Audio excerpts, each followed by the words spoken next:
Mesdames et messieurs, bonjour, bienvenue au merveilleux Luxembourg City Museum à l'occasion de 25 ans Luxembourg, ville UNESCO. Bienvenue dans l'histoire du patrimoine rosier, la culture des roses et son impact au Luxembourg. Le merveilleux livre de Heidi Hochhoft et Marianne Majerus, Luxembourg, pays de la rose, qui existe aussi en version allemande et en version anglaise, raconte d'une façon passionnante la riche histoire du patrimoine rosier et des rosierustes à Luxembourg. Il reste histoire qui reste vivante à travers les roses plantées dans les jardins privés et publics. Le rosier Tour de Malakoff, c'est une vraie Rolls-Royce. Ce rosier, lancé en 1856, fut un best-seller mondial. Il fut planté partout. Pourquoi? C'est une rose énorme qui change de couleur du mauve au rose au cours de son éclosion.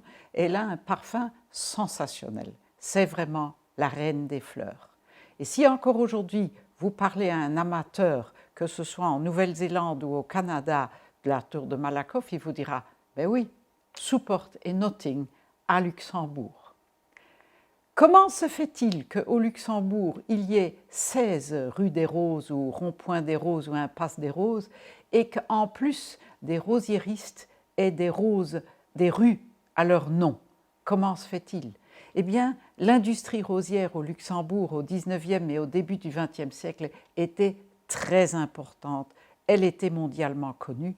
Nous avions l'avenue de la Faïencerie dans laquelle étaient logés ces grands rosieristes, tout comme à Paris, vous avez les Champs-Élysées ou le Faubourg Saint-Honoré. L'histoire des roses luxembourgeoises est étroitement imbriquée avec l'histoire de la forteresse. En 1867, après le deuxième traité de Londres, nous devînmes indépendants et neutres. La forteresse fut démantelée et tout à coup, d'un jour à l'autre, des centaines de hectares de terres étaient disponibles. Ces terres avaient auparavant été réservées à des fins militaires, elles devinrent maintenant disponibles à des fins civiles. Et c'est ainsi que les premiers rosieristes, les pionniers, s'installèrent dans l'actuel Limpotsberg, au nord-est de la ville de Luxembourg. De plus, fut construite la première ligne de chemin de fer en direction du sud de la France, ce qui permit l'exportation à grande échelle des roses produites autour de la ville et dans la ville. La plus importante firme de rosieristes du Luxembourg fut l'entreprise Souport et Notting, vor dem Neutor bei der Allee. C'était 1 kilomètre du centre-ville, facilement joignable à pied ou en calèche. Nous dirions aujourd'hui, c'est l'avenue de la Faïencerie. Ils étaient installés d'abord près du cimetière, ensuite dans le haut de la route. Vous reconnaissez la maison, la bâtisse rouge qui fit plus tard partie de l'université. Jean Souport s'associa avec son ami de jeunesse, partenaire d'études, Pierre Notting. Jean épouse la sœur de son associé, Anne-Marie Notting. Ensemble, ils eurent 3 enfants, Jean-Pierre, Pierre-Alphonse et surtout Jean Constant. Lui fut celui qui vécut le plus longtemps jusqu'en 1942. C'est lui qui prolongea la durée de la firme. L'entreprise Souport et Notting est tellement connue parce qu'ils ont produit des centaines d'espèces de rosiers. Toutes n'existent plus aujourd'hui, beaucoup ont disparu parce qu'elles étaient fragiles. Par exemple, la rose La Noblesse de 1856, également un best-seller mondial, tout comme la tour de Malakoff, très parfumée, multiples pétales, une reine des fleurs. Ce n'est pas pour rien que Jean Souport eut droit à une rue à son nom au Limpotsberg. Les familles Souport et Notting sont également reliées dans la mort à travers une tombe commune au cimetière de Rollingergrund. Nous voyons au milieu Pierre Notting et sa sœur Anne-Marie Notting qui avait donc épousé l'associé Jean Souport. Et puis nous voyons les enfants Jean-Pierre et Alphonse Souport qui sont décédés pendant la Première Guerre en 1916-1918. Le XXIe siècle a grandement honoré la mémoire de cette famille pionnière à travers un rosier dédié en 2006, hommage à Souporte et Notting, un rosier donc créé par Duché de la région lyonnaise pour honorer 150 ans de la création de l'entreprise Souporte et Notting. Et le timbre en bas, c'était à l'occasion du 100e anniversaire de la mort de Jean Souporte, mort en 1910, le timbre créé en 2010.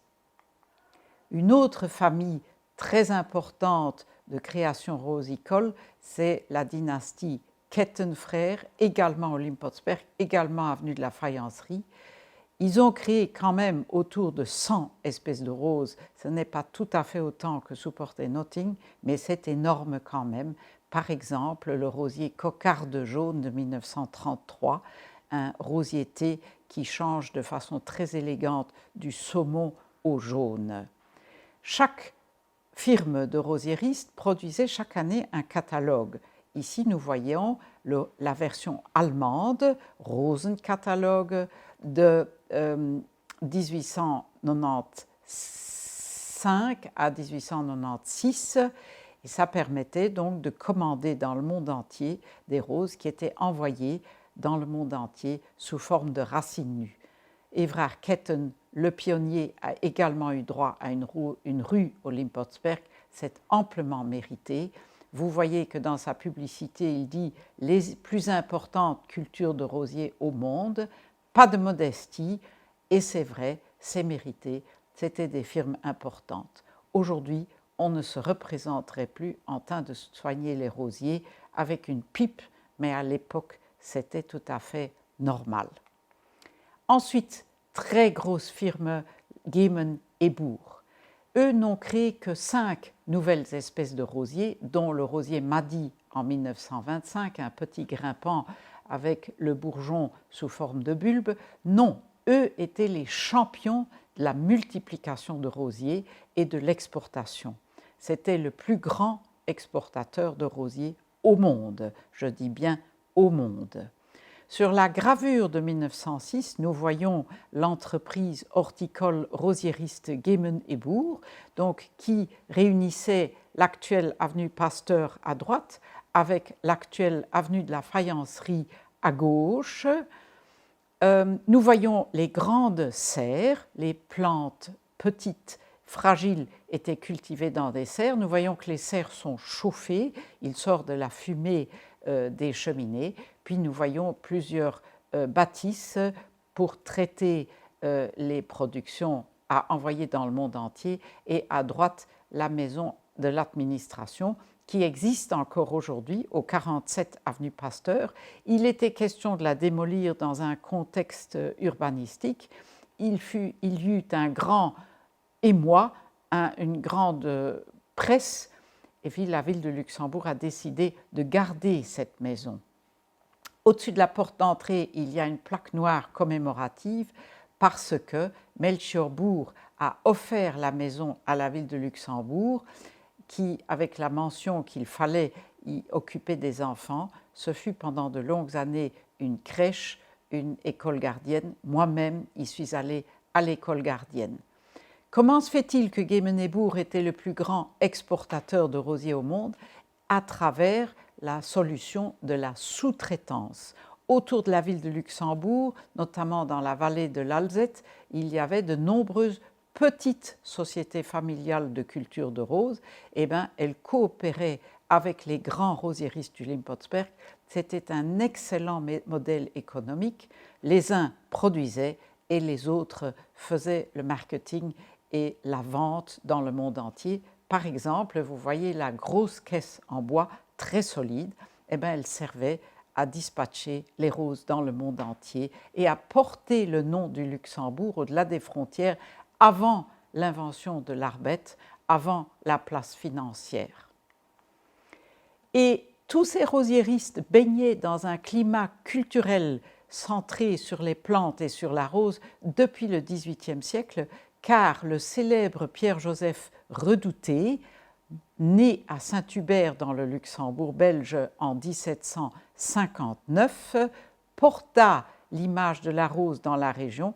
Je vous rappelle que le Luxembourg belge, à l'époque, faisait partie du territoire du Luxembourg. Nous étions bien plus grands qu'actuellement.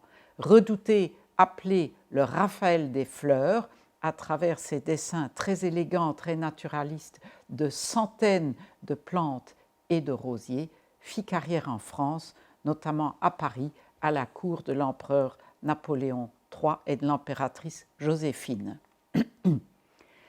Dans tout ce milieu de création rosière et de plantes, il ne fut que logique que le Luxembourg et la ville de Luxembourg organisent des fêtes de la rose. Ici, par exemple, la fête de la rose du 4 août 1907.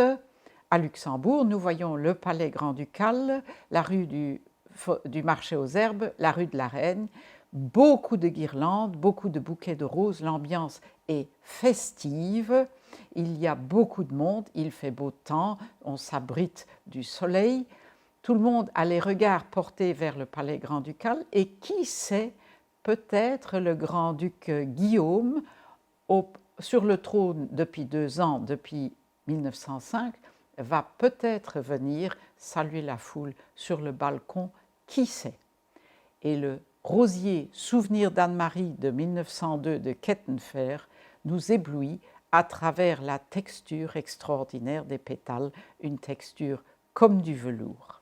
Tout se passa à merveille et l'industrie rosière se développa sans cesse, jusqu'à un coup de massue. Ce fut le début de la Première Guerre mondiale. Nous voyons ici l'invasion du Luxembourg, l'entrée allemande qui rentre dans Luxembourg. Et du premier jour au lendemain, plus de vente de rosiers. Comment est-ce possible? Eh bien, le Luxembourg faisait partie de l'Union douanière allemande depuis 1842. Ainsi, un énorme territoire et une population de 23 millions d'habitants étaient joignables économiquement.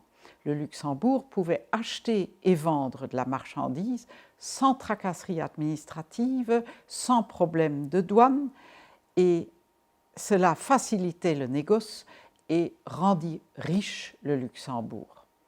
Ce fut un énorme avantage pendant près de 80 ans. Mais avec le début de la Première Guerre mondiale, la situation changea de fond en comble parce que les rosieristes vendaient leurs marchandises surtout en France. Or, la France considéra que nous faisions partie du territoire ennemi parce que nous étions dans l'Union douanière allemande. Conséquence, on bloque toutes les commandes, on les annule, embargo économique.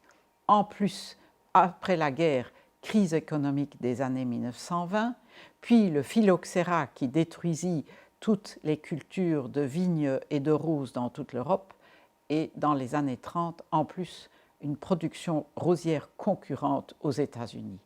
Conséquence, on n'arrivait plus à écouler la marchandise, les rosiéristes restaient avec leurs rosiers sur le bras, le marché s'était tout à coup écroulé. En 1925, à Paris, lors de l'exposition des arts décoratifs, le Luxembourg construisit une très belle roseraie.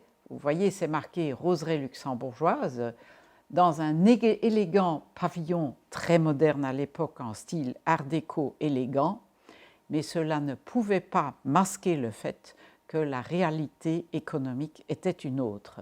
L'apothéose de l'industrie rosière luxembourgeoise faisait partie du passé et elle ne devait plus jamais revenir. Dans les années 1930, il y eut encore une dernière tentative. L'État créa le Rosegärtchen à la place des Martyrs, quartier de la Gare. Nous voyons l'Arbette en face, l'actuelle caisse d'épargne. Le but était d'acheter de la marchandise et de rendre hommage aux rosiéristes luxembourgeois. Malheureusement, au dernier moment, il se passa quelque chose d'impensable. La commande de rosiers partit à l'étranger et nos rosiéristes étaient fort déçus et vexés, et on le comprend bien. Il y eut encore une dernière petite apothéose en 1939, lorsque Kettenfer lança la rose grand-duchesse Charlotte, ce qui était symboliquement très important parce que la grand-duchesse Charlotte symbolisait notre indépendance. Vous le savez, quelques mois plus tard, avec l'entrée en Deuxième Guerre, c'en fut fini de notre indépendance.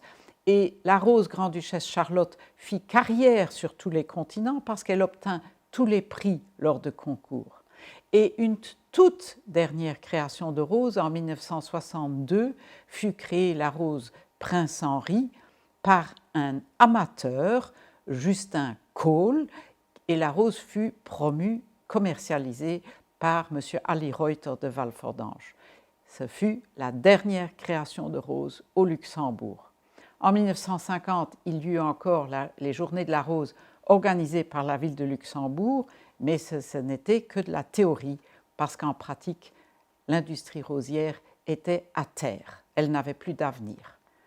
Il ne restait que les rosiers plantés dans les jardins privés et publics, avec les beaux noms, Tour de Malakoff, Triomphe de Luxembourg, Bagatelle, etc., avec les dates de création pour rappeler la gloire de jadis. Ensuite, la rose luxembourgeoise dormit le sommeil de la Belle au bois dormant pendant des décennies. Il y eut bien les Lutzboyer Rosefren qui, en petits cercles, baptisèrent des roses, et c'était important et bien, mais du vrai mouvement ne commença qu'en 2013 avec la création de l'ASBL Patrimoine Rose pour le Luxembourg, dont le but était justement de secouer le patrimoine rosier, de le remettre dans les têtes, les consciences, les cœurs et les jardins. Et le but était aussi de sensibiliser l'enfance et la jeunesse à notre riche histoire du patrimoine rosier. Et ainsi, coup sur coup, fut lancé un concours de dessin auprès de l'enfance et de la jeunesse, un projet en commun avec le ministère de l'Éducation nationale et le ministère de la Culture. Les enfants furent donc invités à dessiner un logo ou bien un dessin thématisant nos roses luxembourgeoises.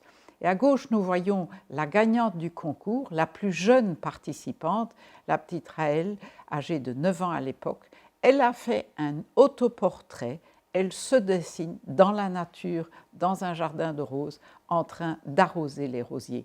Et ce dessin est touchant parce qu'il montre le lien d'une petite fille avec la nature et avec un jardin de roses. Et nous voyons tous les jeunes, une partie des jeunes qui avaient participé au concours sur la place Guillaume II devant une exposition qui avait été lancée qui thématisait justement ces dessins et l'engagement des jeunes.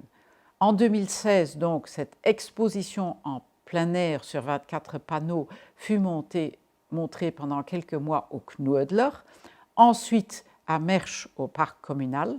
L'année suivante, en 2017, elle fut exposée au château de Valfordange. En 2018, elle fut renouvelée et montrée très beau en pleine nature à Mondorf dans le parc thermal. Ensuite, en 2019 à Echternach, près du lac, également en pleine nature. Et de nouveau renouvelée, elle fut montrée à Grevenmacher sur l'esplanade l'année dernière, en 2020. La preuve que ce fut 2020, ce fut le masque porté par Madame Nicole Trossen, que justement en visite. 2016, très important, les roses entrent au musée, ici même, dans la salle dans laquelle je me trouve, la salle dédiée à l'industrie. Les roses sont ainsi reconnues comme faire partie de notre histoire, de notre patrimoine. Elles sont ainsi anoblies. Et en 2016 également, grande excitation parce que le Wichtelhaus de Beggen devait être démoli dans le contexte d'un projet immobilier privé. Et bien, cette maison avait été la maison d'habitation des rosieristes Jungblut, et de ce fait, il y eut quelque chose d'important, une veille populaire pour protéger la maison. La ville de Luxembourg les entendit, la ville a racheté la maison, et maintenant, cette maison est protégée ensemble avec son histoire. Un témoin très important du patrimoine rosier du Luxembourg est cette merveilleuse aquarelle de Sosten Weiss, Bouquet de roses de 1917. Sostenweiss est surtout connu pour ses innombrables aquarelles montrant les vieux quartiers et la forteresse. Il n'a fait que peu de natures mortes, mais celle-ci est magnifique. Nous reconnaissons les grandes roses, les grandes fleurs avec de nombreux pétales. Sous le poids de la fleur, la rose tend vers le bas. Et je vous promets une chose, le parfum est enivrant, vous tombez à la renverse quand vous le sentez.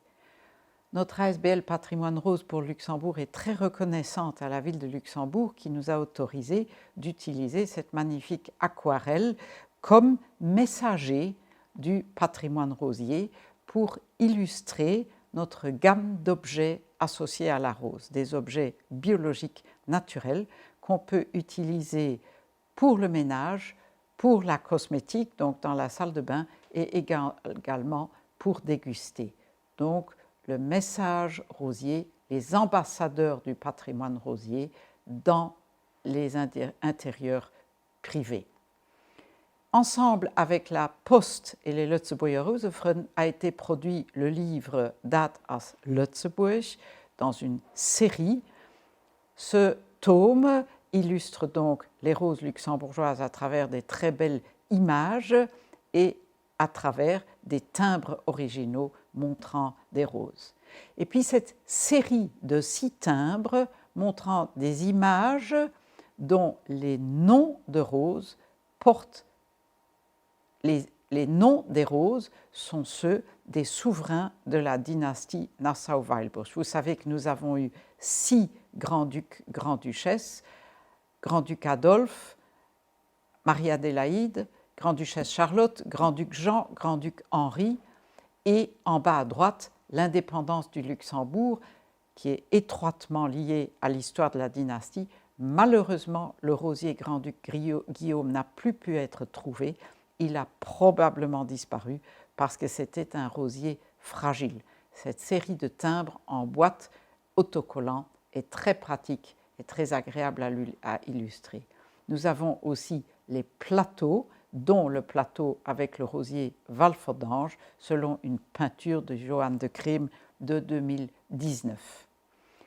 Pourquoi ne pas prendre le patrimoine rosier chez soi à domicile et le regarder tous les jours? Nous voyons que les roses peuvent être sculptées dans la pierre, dans le bois, dans l'émail pour des bijoux, en or, la rose en or de la grande-duchesse Charlotte, ou bien sculptée dans le bronze, telle la statue équestre du prince Guillaume, qui nous a donné l'indépendance ou nous a beaucoup aidé pour l'obtenir, et un bouquet de roses est placé au pied du cheval en signe d'hommage, de déférence de la population luxembourgeoise. Vous avez des peintures à l'huile, vous avez des photographies noir et blanc coloriées, des recettes de cuisine et bien sûr les formidables photographies de roses. Faites-vous plaisir. Le patrimoine rosier est intensément relié à notre histoire.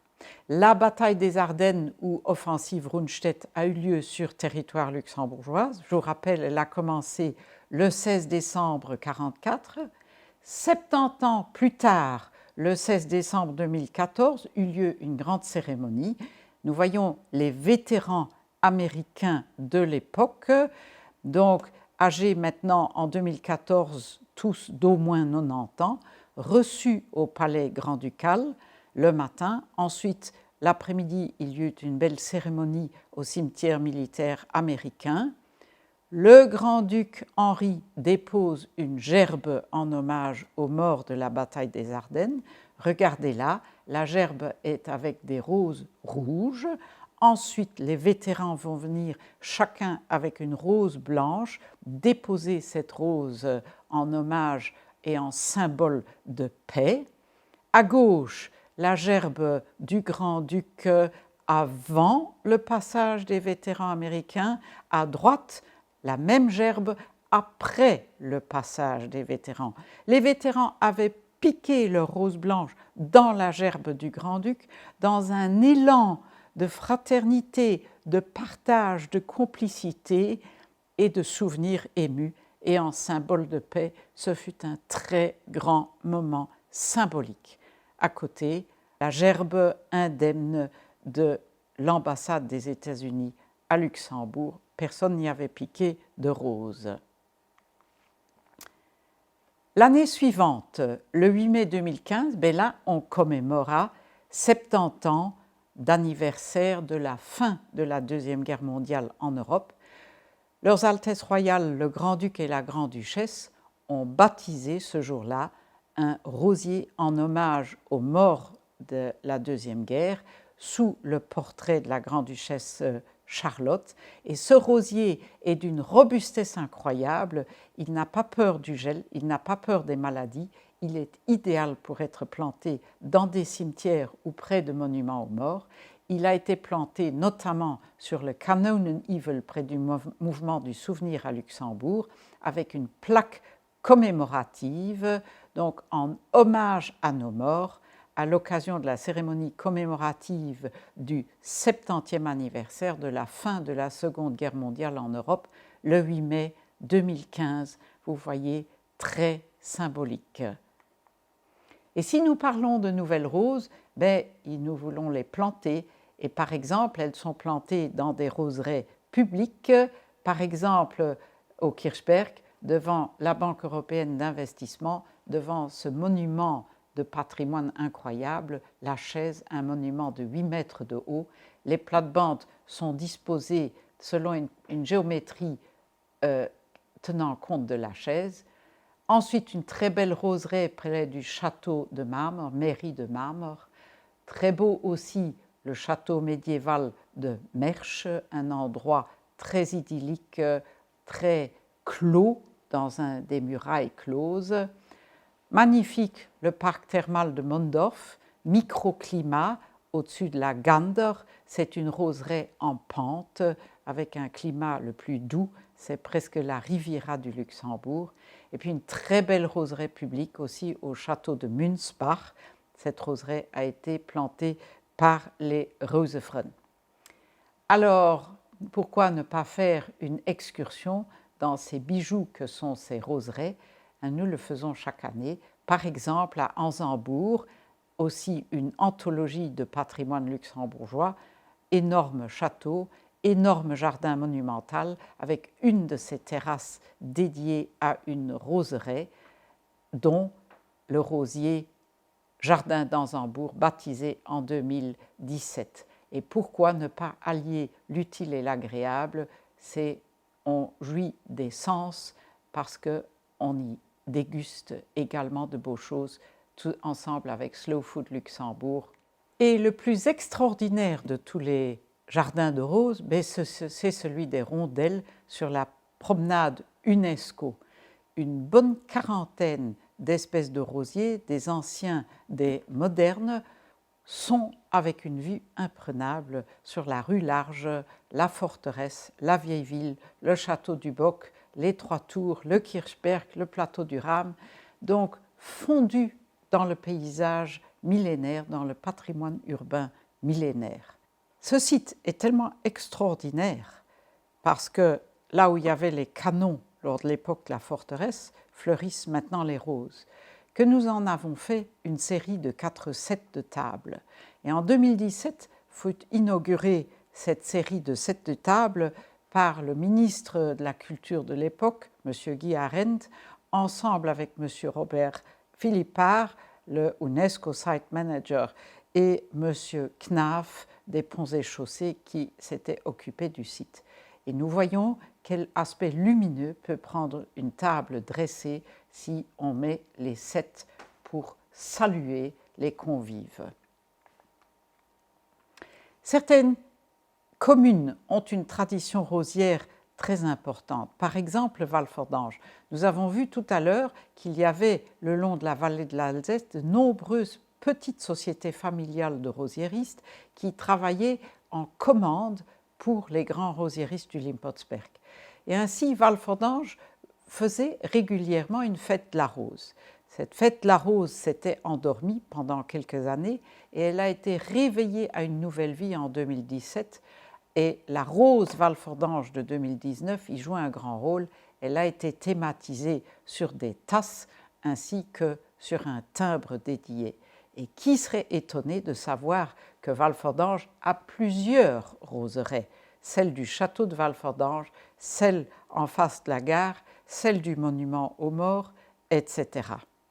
La littérature est également un élément de notre patrimoine. Et si nous avons la chance d'avoir une poète émérite qui a donné toute sa vie à la littérature, eh bien, alors il faut absolument lui dédier une rose. Annie Scholz a reçu, à l'occasion de ses 90 ans, en hommage à son œuvre littéraire de vie, juste après avoir reçu le prix Goncourt de poésie 2018, elle a eu un rosier à son nom, le rosier Annie Scholz poète. Vous la voyez ici en train de baptiser ce rosier avec de l'eau thermale de Mondorf, parce que le baptême a eu lieu à Mondorf où elle avait vécu.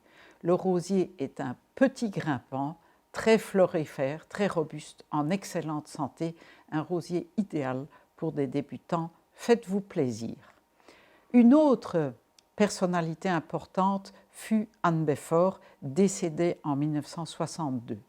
Anne Befort, en 1919, fut la première femme du Luxembourg à être nommée professeure dans le lycée de jeunes filles qui venait d'être créé.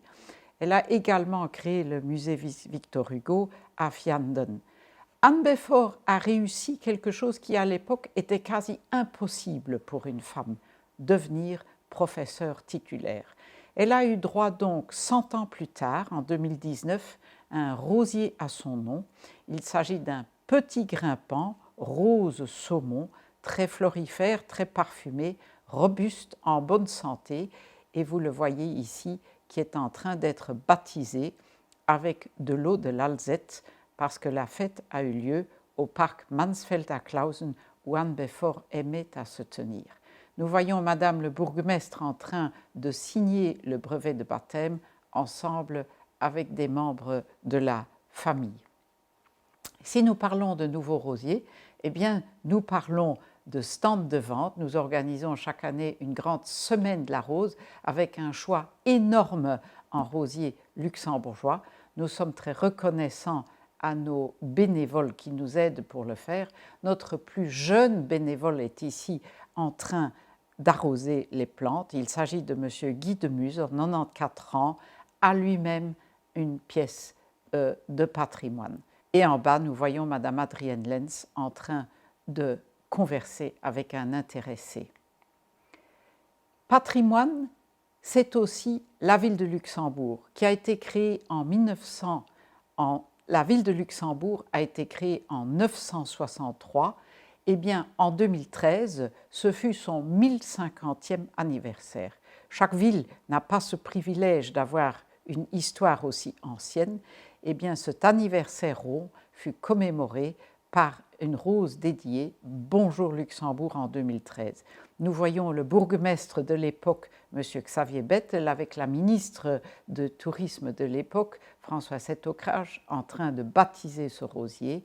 Ce rosier, donc ambassadeur de la ville, et à l'époque fut créé également un t-shirt ambassadeur. Ce fut une manifestation organisée par les Lützeboer Rosefreunde. Le patrimoine peut également s'exercer de façon populaire. Ici, la Grand-Duchesse reçoit en cadeau le t-shirt Bonjour Luxembourg par deux jeunes filles décorées avec plein de roses sur leur chapeau. En bas également, lors du cortège au flambeau, des chapeaux couverts de roses, des chapeaux très lourds parce qu'ils sont aussi pleins d'eau pour mouiller les roses, tout ça dans un très bel old-timer. Et la reine de la rose, au bras du sosie de l'empereur François-Joseph II, vient de recevoir un bouquet de roses à Mersch lors du Télévis.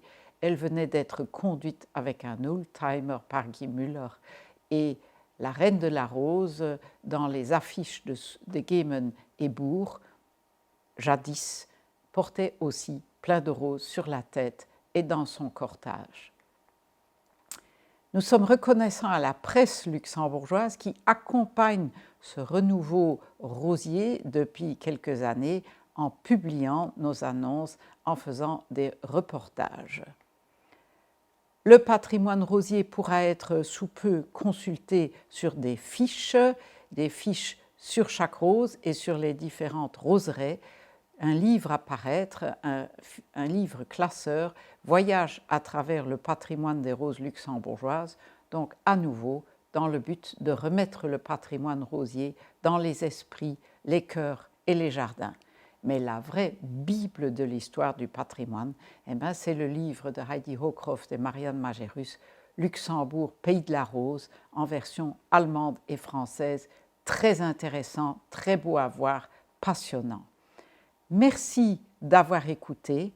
Si vous aviez chez vous des documents relatifs à l'histoire rosière, cela peut être des factures, des affiches, des livres de comptes, des brochures, s'il vous plaît, ne les jetez pas, offrez-les aux Archives nationales, à la Bibliothèque nationale ou bien ici au Luxembourg City Museum pour les préserver et les sauver pour la génération à venir. Merci beaucoup.